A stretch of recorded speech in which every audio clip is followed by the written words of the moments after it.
La predicación de hoy va a servir en forma de introducción a una serie que vamos a comenzar la semana que viene. Gloria a Jesús. Vamos a estar aquí en el libro de los Hechos.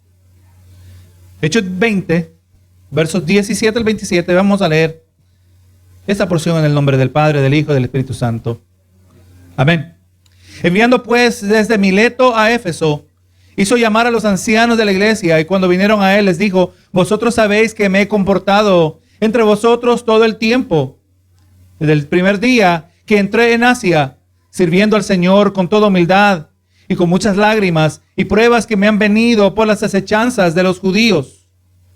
Y como nada fuese útil, he rehuido de anunciaros y enseñaros públicamente y por las casas, testificando a judíos y gentiles acerca del arrepentimiento para con Dios y de la fe en nuestro Señor Jesucristo.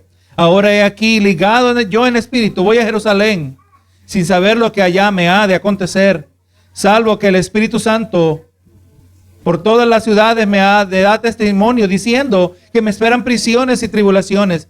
Pero de ninguna cosa hago caso, ni estimo preciosa mi vida para mí mismo, con tal que acabe mi carrera con gozo y el ministerio que recibí del Señor Jesús, para dar testimonio del evangelio de la gracia de Dios. Y ahora he aquí, yo sé que ninguno de todos vosotros, entre quienes he predicado el reino de Dios, verá más mi rostro.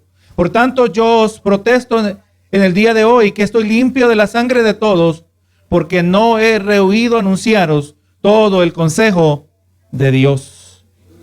Así esta predicación está titulada: todo el consejo de Dios. Usted sabe que la compra de un vehículo es una de las compras más caras que uno hace en la vida, ¿verdad que sí? Gloria a Jesús. Y uno pensara que simplemente es buscar el vehículo que a uno le gusta y se acabó todo. Pero vamos mirando que aún en la industria automotriz, gloria a Dios, ellos nos transmiten los ideales. Nos transmiten las ideas que según ellos deben gobernar nuestra decisión. Ellos saben muchas veces lo que nosotros vamos pensando en la compra de un vehículo. Ellos lo saben, ¿verdad? Por cuanto grande parte de este proceso, gloria a Dios, tiene que ver con lo que ellos han inculcado, que cómo el carro me hace sentir a mí. Ellos saben esto porque lo sugieren en sus comerciales, que necesitamos un vehículo que sea conforme a nuestro estilo de vida. Quieren que como compradores entendamos que es muy importante comprar un vehículo que posea las mejores opciones o extras que se pueden comprar, ¿verdad?, dentro del presupuesto mensual. Y le voy a decir que muchos de la misma manera consideran el proceso de pertenecer a la iglesia. Buscan una iglesia buscando, gloria a Dios, como en las ciudades grandes se trata muchas veces de encontrar iglesias que reflejen un estilo de vida con el cual yo me identifico. Yo quiero ir a una iglesia donde haya gente que se parezca a mí y yo me identifique con ellos. Hay gente que busca una iglesia que busca donde haya un sentir de comunidad, una iglesia donde se brinde un sentir de pertenencia.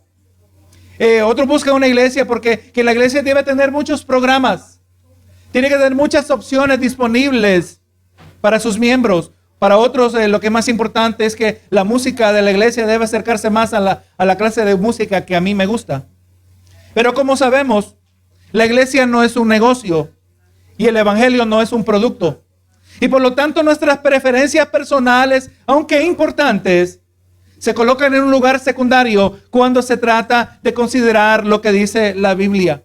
En todo esto surgen dos preguntas. ¿Cuál es la primera responsabilidad de un ministerio a sus feligreses? Pero delante de Dios, ¿qué es lo que Dios encarga a todo ministerio? Su responsabilidad principal. ¿Cuál es la responsabilidad principal de un ministerio pastoral a los miembros de una congregación? ¿Verdad? Y esas preguntas vamos a permitir que el texto nos vaya contestando. Así que durante el transcurso de esta predicación, tres verdades centrales van a ser destacadas. Primero, vamos a ver que Dios tiene expectativas de sus pastores. Expectativas que son conforme y que son establecidas por las Escrituras. Veremos el segundo punto, que Pablo se dirige a los pastores de Éfeso, pero no se dirige a ellos basado en un rango espiritual, pero se dirige a ellos por causa de su fiel testimonio. Tercero, vemos que Pablo cumplió su función ministerial porque ministró usando todo el consejo de Dios. Ahora, esta porción del capítulo 20 Forma parte de un más extenso discurso de Pablo. De hecho, ese es el único discurso extenso de Pablo, dirigido exclusivamente a creyentes. Por eso, gloria a Dios, vemos que en muchas maneras Pablo se dirige a ellos de manera similar, con una mentalidad similar, así como cuando Moisés se dirige al pueblo de Israel después de 40 años en el desierto, donde en el libro de Deuteronomio les brinda importantes instrucciones a esta siguiente generación de judíos. Instrucciones que asegurarían su fidelidad a Dios al entrar en la tierra prometida. Moisés sabía que él no habría de entrar en la tierra prometida. Igual que Moisés, Pablo se dirige a estos creyentes brindándoles instrucciones para asegurar su fidelidad en luz de lo que iba a ser una ausencia permanente. Él ya no iba a estar con ellos. De la misma manera, nosotros hemos de colocar cuidadosa atención a estas palabras de Pablo para que también podamos permanecer fieles al Señor. Y el contexto de esa palabra que están registradas en esta porción del libro de los Hechos, nos presenta el discurso, o lo que podemos llamar el discurso de despedida de Pablo, dirigido a los ancianos. En este contexto se refiere a los líderes, los pastores de la iglesia en Éfeso. Vemos que Pablo hizo una última parada en la región. Su destinación era Jerusalén, para brindar una ofrenda de parte de las iglesias gentiles a sus hermanos judíos o hermanos en Judá que estaban sufriendo a causa del evangelio.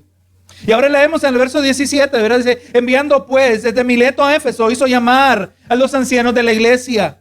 Así que mandó llamar a los pastores de la iglesia que había en Éfeso, porque él comprendía el papel que cada uno de estos líderes espirituales desempeñaba dentro de la congregación.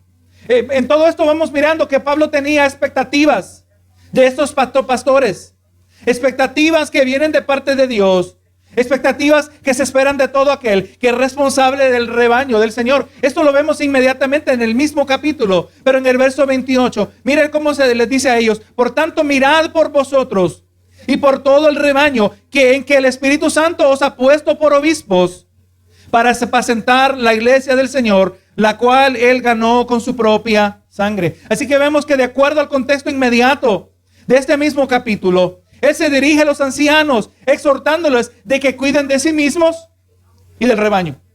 Gloria a Jesús. Así que, hermano, ¿qué expectativas tiene Dios sobre todo pastor? Aquí en esta breve porción vemos que todo pastor debe ser fiel administrador de su propia vida, reconociendo que su existencia no es meramente espiritual, pero también física, ¿verdad? Gloria a Jesús. Y mientras cuida de otros, tiene que estar seguro de que cuida de sí mismo. Lamentablemente estamos mirando muchos pastores que están abandonando el ministerio, ¿verdad que sí? A causa de un desapropiado desgaste de sus vidas. ¿Por qué? Porque no están siendo fortalecidos del Señor. ¿Por qué? Porque quizás están haciendo cosas que el Señor no requiere de ellos, ¿verdad que sí? Gloria a Jesús.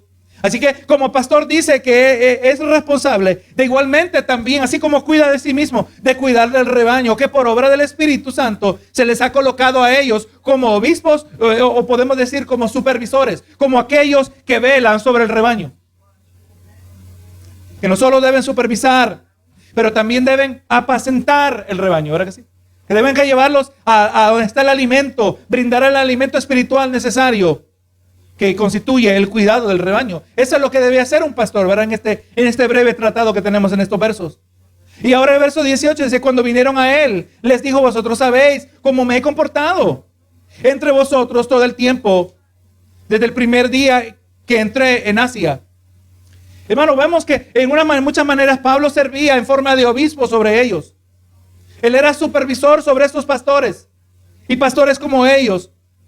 Y procede a dirigirse a estos líderes que han sido convocados, presentando la base de su autoridad sobre ellos, y que la razón que ellos le debían escuchar no era meramente o simplemente porque él era un apóstol de Jesucristo, que esa hubiera sido en sí suficiente razón, ¿verdad que sí?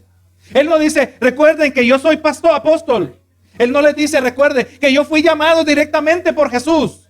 No, él no habló a ese punto, aunque era cierto, y aunque era una legítima razón para que lo escucharan. Pero no, hermano, gloria a Dios. Él les pedía: recuerden, miren, recuerden, consideren el testimonio, el ejemplo que yo les he mostrado. Su testimonio ante todos ellos durante su ministerio por casi 3 años en el área de Éfeso. Muchas maneras, lo que es real acerca de Pablo con estos líderes debe ser real de todo pastor, todo líder espiritual. Un pastor no tiene que estar diciendo, aquí soy yo el pastor. No, el pastor dirige, gloria a Dios, por su testimonio. Guía por su ejemplo. Era la razón que usted va a escuchar la administración de la palabra. Es porque hay un testimonio detrás de la palabra que es digno de imitar, gloria a Jesús. Es lo que Pablo está diciendo. Él tiene legítima autoridad como apóstol, pero tiene legítima autoridad, gloria a Dios, como un fiel siervo del Señor. Y ahora en el verso 19 empieza a desarrollar, dice, sirviendo al Señor con toda humildad y con muchas lágrimas y pruebas que me han venido por las acechanzas de los judíos. Hermano, Pablo les está recordando, recuerden hermanos, que yo me he mostrado humilde con ustedes. Durante esta trayectoria que me han conocido, yo he sido humilde en mi conducta. Pero también me han visto que he sido sufrido en mi pasión por el pueblo de Dios. Y los padecimientos que experimentó por mano de los judíos a causa de su predicación del evangelio. Él sufría por el evangelio. Esto le daba a él autoridad para hablar sobre sus vidas, ¿verdad que sí? Uno que se mantenía fiel a pesar de todo. Es más, gloria a Dios, como decíamos en esta mañana, la verdadera fidelidad la mostramos nosotros en las luchas. Ahí donde mostramos nuestro legítimo testimonio. Ahí donde mostramos que tenemos las calificaciones, o como dijo el apóstol Pablo, que somos dignos de entrar en el reino de Dios. ¿Cómo que calificamos? Que nuestra fe está puesta en Cristo. Que nuestra fuerza viene de Él. Que nuestra fidelidad es el Señor. Él está hablando, acuérdense que yo he servido a Dios en humildad. No me pueden acusar, no me pueden señalar que he sido un líder arrogante. Nunca he sido arrogante entre ustedes, más bien he sido humilde. He sufrido, he dado el ejemplo. Hermano, sabemos que por causa de los judíos, Pablo fue dejado por muerto después de haber sido apedreado en las afueras de la ciudad de Listra. Ahí donde, usando la terminología y la mentalidad moderna, bien podríamos decir, hermanos, en lo que ocurrió con Pablo, que Pablo salió traumatizado de ese episodio, esa situación. Se salió con un síndrome postraumático, un desorden postraumático.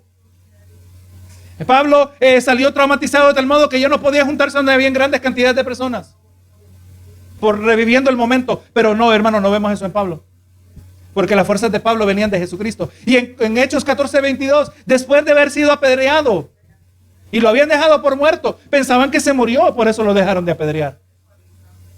Casi se muere.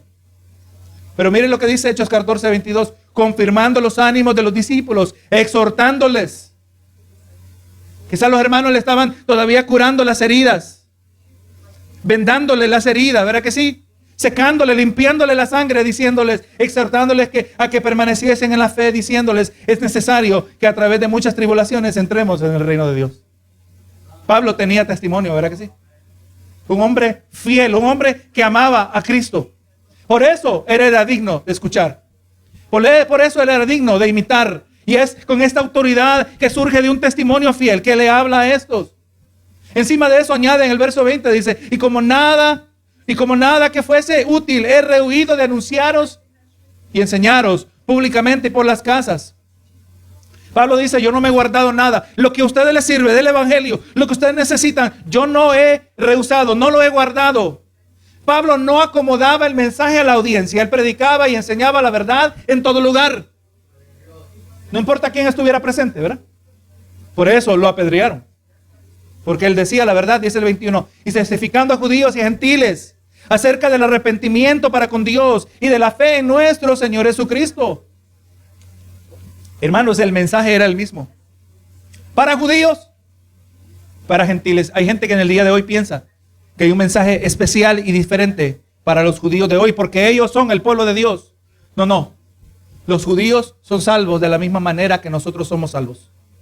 Ellos no reciben un mensaje especial. Ellos son llamados de la misma manera, como dice Pablo.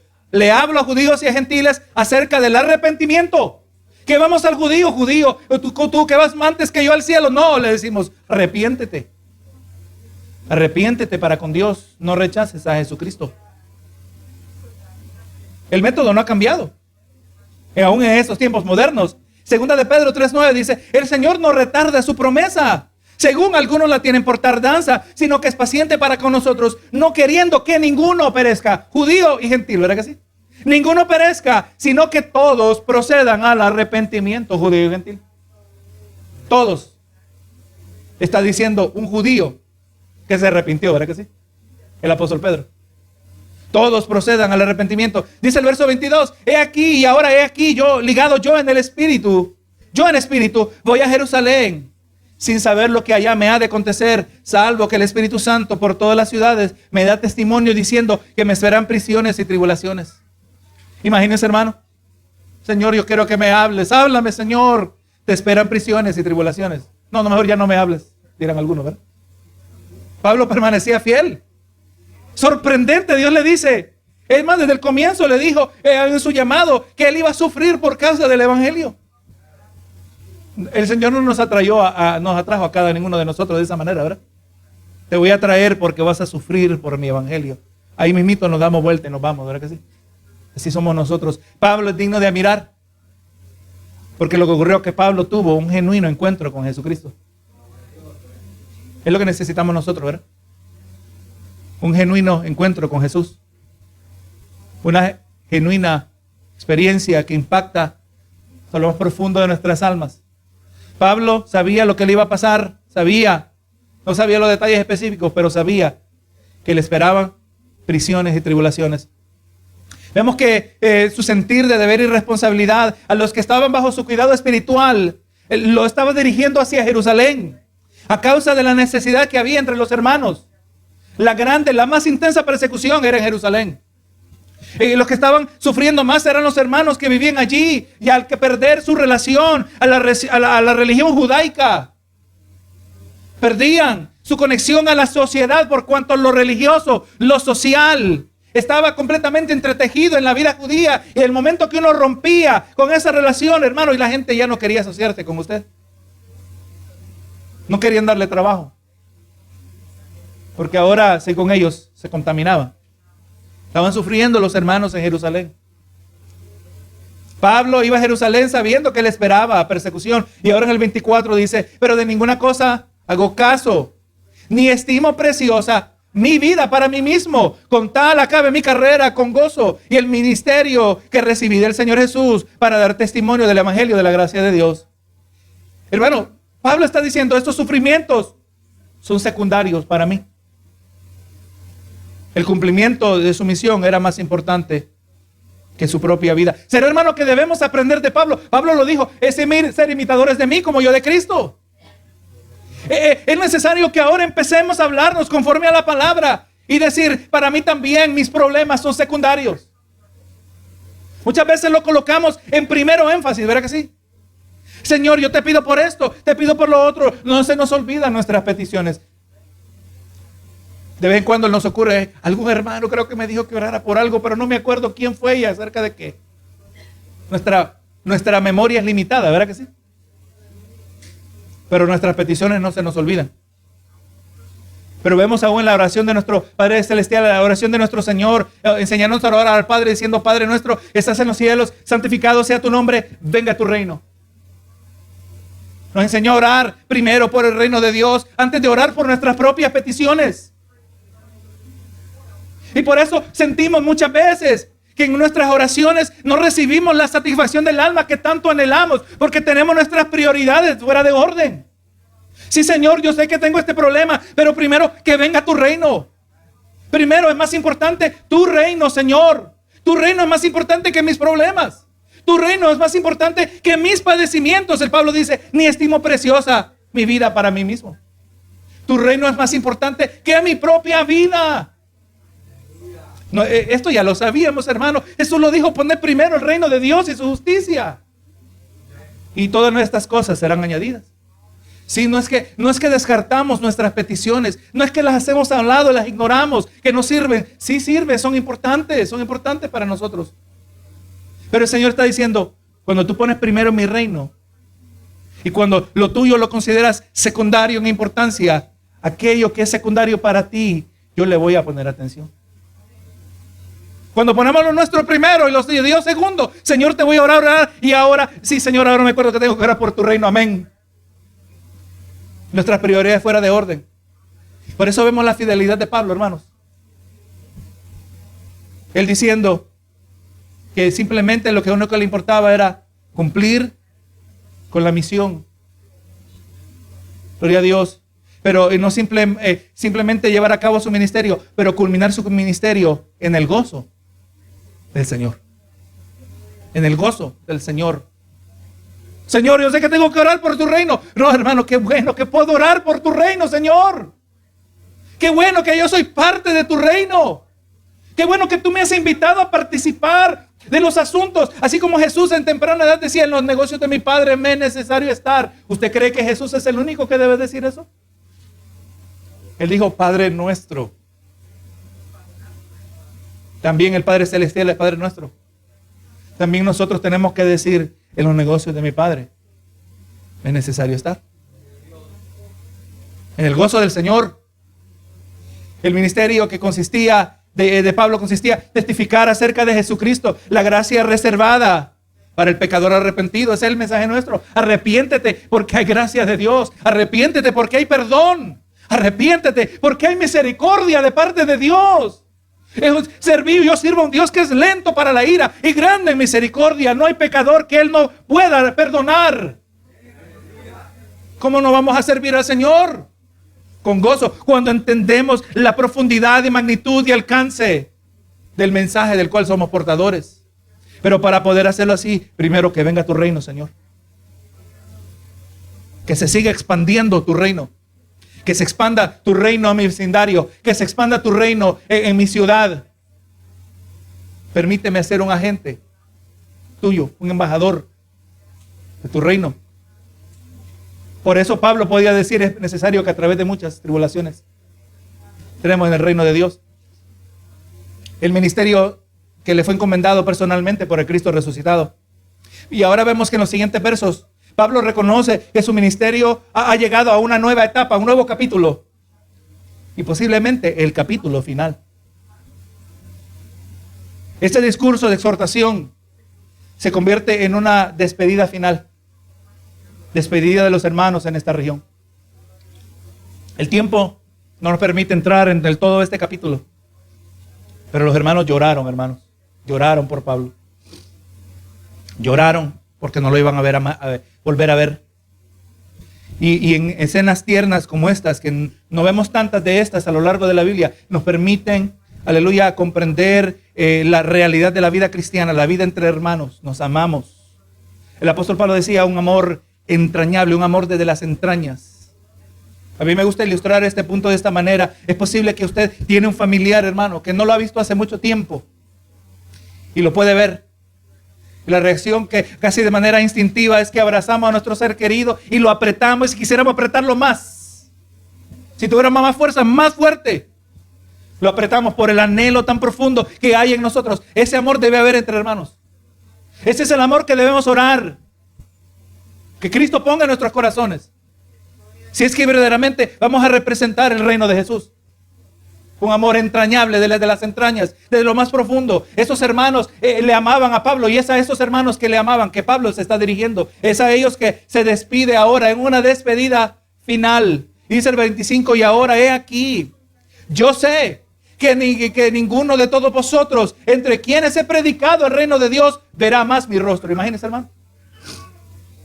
En muchas maneras, en aquel entonces, diferente a hoy, porque hoy no podemos mensajear, hoy no podemos hacer una videollamada.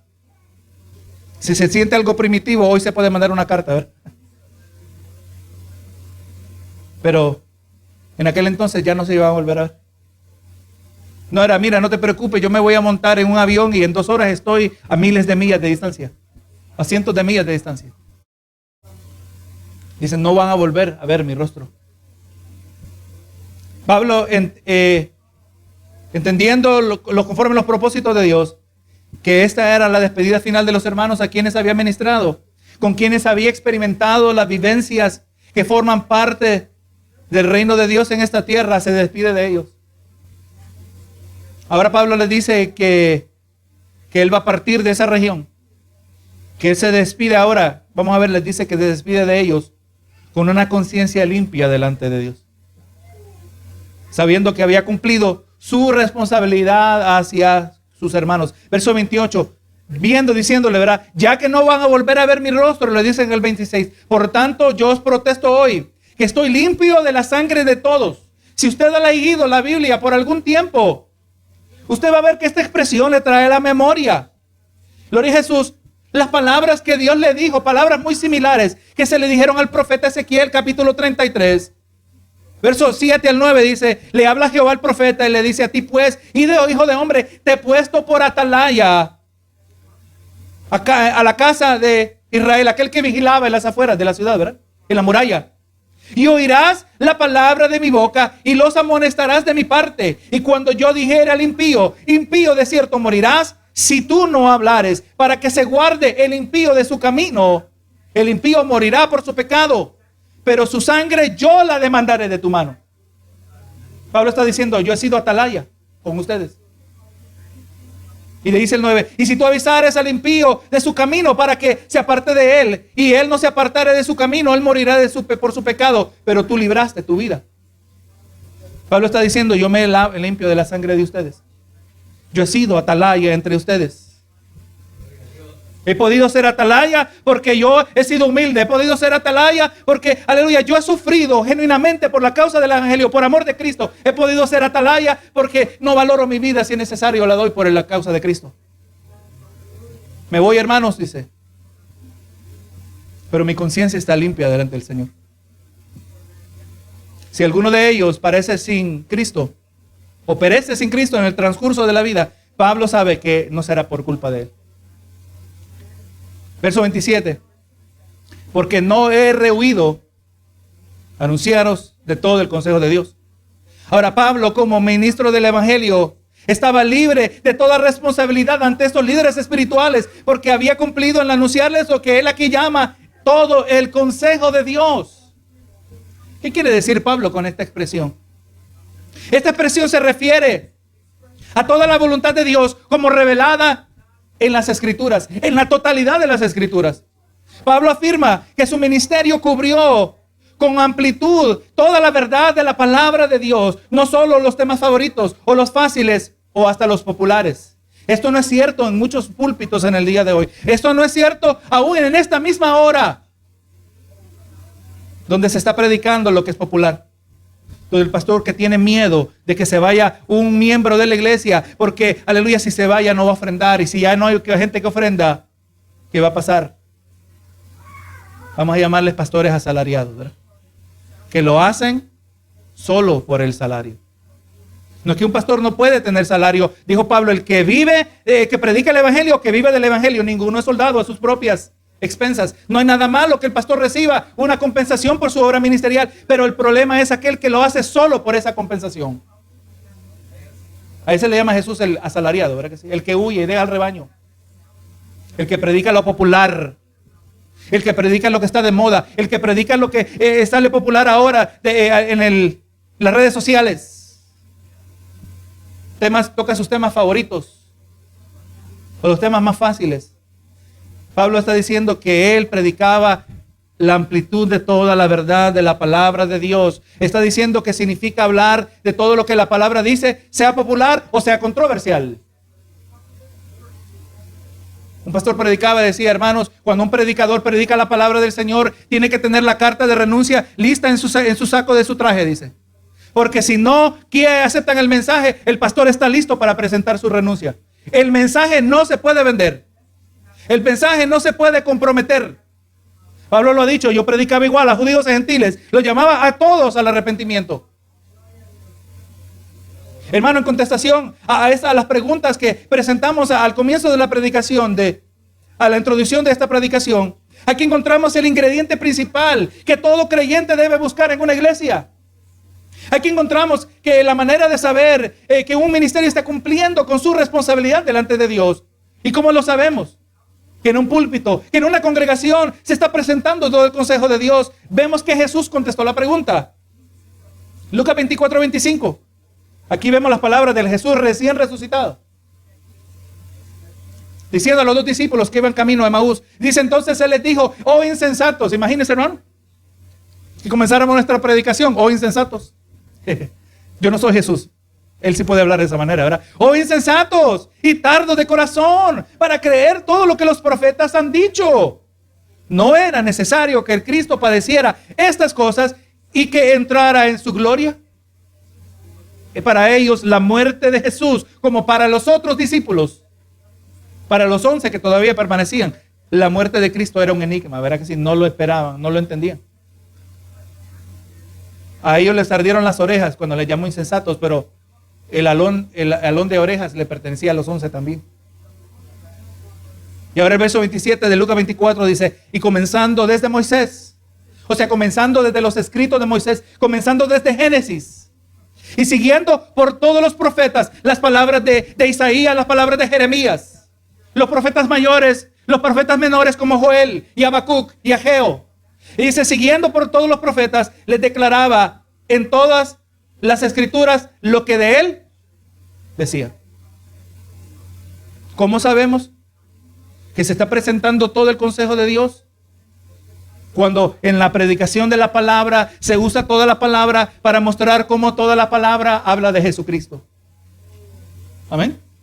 En estos versos encontramos a Cristo resucitado, estableciendo el poder de las palabras del Antiguo Testamento, hermanos. Entendamos el contexto. Todavía en este momento ni Pablo había venido a Cristo. Ni Pedro había predicado su primer sermón poderoso. Mucho menos los escritos del Nuevo Testamento. Lo único que había, lo único que estaba presente, vigente, era el Antiguo Testamento. Jesús está estableciendo el poder de las palabras del Antiguo Testamento. Y que ese poder que resulta en la fe del oyente es accesible cuando se le permite a las Escrituras brindar el enfoque principal, el cual es Cristo. El enfoque del Antiguo Testamento es Cristo Jesús. Ahí está el consejo de Dios. Todo el consejo de Dios. Es por eso que todo creyente debe anhelar una dieta espiritual balanceada, donde la exposición, donde el estudio, donde toda participación de la palabra es cristocéntrica. Le preguntamos al Espíritu Santo, ¿a quién debemos enfatizar? El Espíritu Santo dice, enfatiza a quien yo enfatizo. Y el Espíritu Santo enfatiza a Cristo, ¿verdad que sí? El Espíritu Santo no habla de sí mismo. Él nos señala a Cristo. Jesús enseñaba que señala a Cristo, pero usamos el Antiguo Testamento también como el Nuevo para cumplir esa tarea. Vemos aquí también en concordia a lo que se ha dicho antes, dice 2 Timoteo 3:16 y 17, dice, Pablo está diciendo, toda la Escritura es inspirada por Dios. Útil para enseñar, para redarguir, para corregir, para instruir en justicia, a fin de que el hombre de Dios sea perfecto, enteramente preparado para toda buena obra.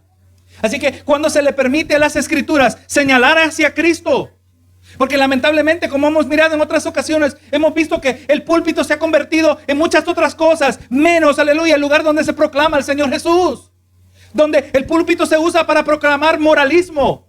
Tienes que hacer esto, no hagas esto y lo otro. Gloria a Dios, como que si eso fuese la vida cristiana. La vida cristiana no es meras obras. La vida cristiana es fe, hermanos. Le vuelvo a recordar lo que se dijo desde la Reforma, que el cristiano es salvo por la fe sola, pero la fe que salva nunca está sola. Sí, tiene que haber obras, pero el enfoque debe ser Cristo Jesús. En otros lugares es moralismo. Muchos lo que hacen es simplemente charlas para motivarlo, charlas motivacionales, pero no el evangelio. Produce falsos cristianos, en el mejor caso, cristianos superficiales. No, Cristo tiene que ser central en la predicación de la palabra. Y cuando se le permite a las Escrituras señalar a Cristo, entonces la palabra se vuelve útil para brindar doctrina, para brindar sana doctrina. Cuando se le permite a las Escrituras señalar a Cristo, se vuelve útil para redarguir, que quiere decir reprensión, para señalar el error. Sin una verdad objetiva de la palabra no tenemos cómo señalar el error. Hay iglesias que hoy se destacan diciendo lo único que cuenta es el amor. Alguien estaba diciendo el otro día que Jesús es LGTB. Una iglesia en un supuesto púlpito. No. Cuando tenemos la palabra de Dios cristocéntrica, no vamos a traer las agendas de afuera, lo que está popular en la sociedad, lo que está, aleluya, en las redes sociales, lo que agrada al oyente. La palabra se puede usar para reprender, para señalar el error. Cuando se le permite a la palabra señalar hacia Cristo, se vuelve útil para corregir aquella acción que se refiere a enderezar lo torcido. Podemos decirle, andas mal. Y esta es la manera que puedes andar bien delante de Dios. Cuando la palabra señala a Cristo, se vuelve útil para instruir en la manera que se vive una vida que agrada a Dios, para instruir en justicia. Todo esto con el fin del que recibe la palabra esté preparado para hacer la voluntad de Dios. Sepa usted, hermano, que en la iglesia, cuando somos muchas cosas, lo que es el culto congregacional, somos un lugar de adoración, pero también somos un lugar de capacitación. Siendo capacitados a través de la completa palabra del Señor para hacer la voluntad de Dios, como dice, ¿verdad? A fin de que el hombre de Dios sea perfecto, sea completo, enteramente preparado para toda buena obra. ¿Cuáles obras? Las obras que traen gloria a Dios. Las obras que expanden el reino de Dios. En las obras que promueven las prioridades del reino de Dios. Para hacer la voluntad de Dios. Y Pablo está diciendo que todas las escrituras son inspiradas por Dios. El Antiguo Testamento como el Nuevo Testamento es útil en la vida del creyente. En luz de lo que estamos mirando, surge una pregunta a ustedes, creyente. ¿Lee toda la Biblia o solo lee en sus lugares favoritos? Terminamos una serie en Apocalipsis, ¿verdad? Establecimos que Apocalipsis no es exclusivamente un mapa del porvenir. Apocalipsis tiene el Evangelio. Dice la palabra, bienaventurado el que lee y guarda las palabras escritas en este libro. Apocalipsis es necesario para vivir la vida cristiana. Apocalipsis es cristocéntrico, ¿verdad que sí? Pone nuestra mirada en Cristo. Nos presenta a un Cristo glorificado. Nos presenta a un Cristo exaltado. Miramos a un Cristo que tiene ojos como llama de fuego, una mirada penetrante. Cristo sublime. Toda la escritura, desde Génesis, Apocalipsis, es útil en la vida del creyente. Así que le animo que usted lea toda la Biblia. No solo lea los salmos, que son de mucha bendición. No solo lean proverbios. Necesitamos todo el consejo de Dios. Vemos que el Evangelio de Mateo concluye con la siguiente exhortación de Jesús, conocida como la Gran Comisión. Mateo 28, 18 dice, y Jesús se acercó y les habló diciendo, toda potestad me es dada en el cielo y en la tierra. Ese es Cristo resucitado. Y por tanto, id y haced discípulos a todas las naciones, bautizándolos en el nombre del Padre, del Hijo y del Espíritu Santo. Pero el 20, el punto que queremos enfatizar, enseñándoles que guarden todas las cosas que os he mandado. He aquí, yo estoy con vosotros todos los días hasta el fin del mundo. Amén. Estas palabras fueron dichas inmediatamente a los 11. No me sorprendería que estas mismas palabras le fueron dichas a Pablo también, ¿verdad que sí? Que les enseñes todo. Y Pablo dice, yo estoy limpio de la sangre de ustedes, mis hermanos de Éfeso, porque, aleluya, yo no les he guardado y más bien les he presentado todo el consejo de Dios. Así que permítame finalizar con una breve lista de beneficios cuando nosotros participamos a lo largo de toda nuestra vida de todo el consejo de Dios. ¿Qué ocurre, hermano? Cuando recibimos todo el consejo de Dios, protege a todo creyente contra el engaño y la falsa doctrina. Lo leímos en el mismo capítulo 20, o mejor dicho, aparece en el Hechos 20, dice el verso 29. Porque yo sé de que después de mi partida entrarán en medio de vosotros lobos rapaces que no perdonarán al rebaño. Y de vosotros mismos se levantarán hombres que hablen cosas perversas para arrastrar tras sí a los discípulos. Por tanto, velad, acordándoos que por 3 años y de noche y de día no he cesado de amonestar con lágrimas a cada uno. ¿Vamos a estar con que dándoles buenos consejos? No. Les presentó todo el consejo de Dios, ¿verdad que sí? Así que el consejo de Dios nos protege contra el engaño de la falsa doctrina. Como ya miramos, según Lucas 24, en el camino de Emaús, también nos brinda una perspectiva centrada en Cristo. Hermano, la fuente de su poder como cristiano, la fuente de sus fuerzas, la fuente de su fe, la fuente de su paz, la fuente que le brinda a usted, gloria a Dios, dominio propio, la fuente de su gozo, usted se va a conectar a ella cuando Cristo está en el centro de su vida, cuando Cristo está en el enfoque, como dice Hebreos 12:2, puesto los ojos en Jesús, el autor y consumador de la fe, por el cual por el gozo puesto delante de él sufrió la cruz, menospreciando lo oprobio y se sentó a la diestra del trono de Dios. puestos los ojos en Jesús. Necesitamos toda la ayuda que está posible, ¿verdad que sí? Para mantener los ojos puestos en Cristo. Somos olvidadizos.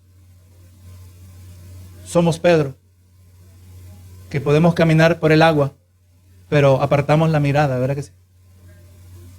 Y nos empezamos a hundir. Somos Pedro. Necesitamos que la ayuda posible, toda ayuda posible, para mantener los ojos puestos en Cristo. Necesitamos tener vidas, gloria a Dios, centradas en Cristo Jesús. Cuando participamos de todo el consejo de Dios, también nos sirve para también no interpretar de manera incorrecta la palabra del Señor. Tito 1:9 dice, retenedor de la palabra fiel, tal como ha sido enseñada. ¿Verdad? Hay que enseñar la palabra para que también pueda exhortar con sana enseñanza y convencer a los que contradicen. No queremos malinterpretar la palabra del Señor, ¿verdad? La palabra, uno de los principios de lo que se llama la hermenéutica, se refiere y dice que la palabra interpreta la palabra. ¿Para qué sí? Cuando conocemos toda la palabra de Dios, la palabra interpreta la palabra del Señor, la palabra confirma la palabra del Señor. Punto final. Cuando participamos de todo el consejo de Dios, esto produce madurez espiritual. Primera de Pedro 2:2 dice, desead como niños recién nacidos. O sea, tengan el mismo deseo que se encuentra en un niño recién nacido. El niño no sabe nada, pero posee un deseo desesperado, ¿verdad que sí? Está desesperado porque tiene hambre y lo único que sabe es llorar. Así como niños recién nacidos, dice que deseemos la leche espiritual no adulterada, el alimento que necesitamos, el alimento que nutre, el alimento que fomenta el crecimiento, el alimento que no ha sido mezclado con nada, que no se le ha metido agua, que no se ha diluido en su potencia. Que deseemos como niños recién nacidos la leche espiritual. Así vamos a orar. Si usted está luchando en esta área, Señor, pon en mí el deseo como un niño recién nacido, anhelar tu palabra sin que le quiten, sin que le agreguen, para que por ella crezcáis para salvación. Esas son una corta lista. Necesitamos todo el consejo de Dios. Así que, hermanos, hemos podido explorar este discurso de Pablo hacia los líderes de la iglesia en Éfeso, donde se despide y les exhorta a cuidar de sí mismos y del amado rebaño del Señor, donde su fuente de autoridad, Pablo, no se encontraba en el hecho que él era apóstol, pero el hecho que él había vivido una vida de testimonio delante de ellos, que había vivido con humildad y había padecido por el evangelio, y que no le importaba perder su vida con tal pudiera terminar su carrera con gozo, sabiendo que había cumplido la voluntad de Dios. Ayúdanos a hacer también a nosotros, Señor. Él se despedía de ellos con una conciencia limpia delante de Dios, porque les había instruido correctamente, le había exhortado con todo el consejo de Dios, que no les había privado de nada en la exhortación de las Escrituras, y que no hablaba nada porque era fácil o porque era popular, pero porque les dijo todo lo que Dios les quiso decir. Aprendimos que para participar de todo el consejo de Dios tenemos que usar la totalidad de todas las Escrituras, por cuanto todas las Escrituras son útiles. Y que como creyentes viviremos vidas centradas en Cristo, vidas que siguen madurando, donde somos protegidos de falsa doctrina, donde interpretamos y aplicamos correctamente la palabra del Señor. Este mensaje es una introducción, gloria a Dios. La semana que viene, el Señor nos permita, vamos a comenzar una serie en el libro de Génesis. Porque en toda la palabra, como dijimos, es útil, ¿verdad? En Génesis también vemos elementos del evangelio. Aunque muchas veces se presenta en forma de tipos, símbolos. Pero en Génesis también está Cristo. Y vamos a durar semanas, vamos a durar meses, Dios nos permita. Señor nos ayude, que nos abra el entendimiento, porque necesitamos todo el consejo de Dios.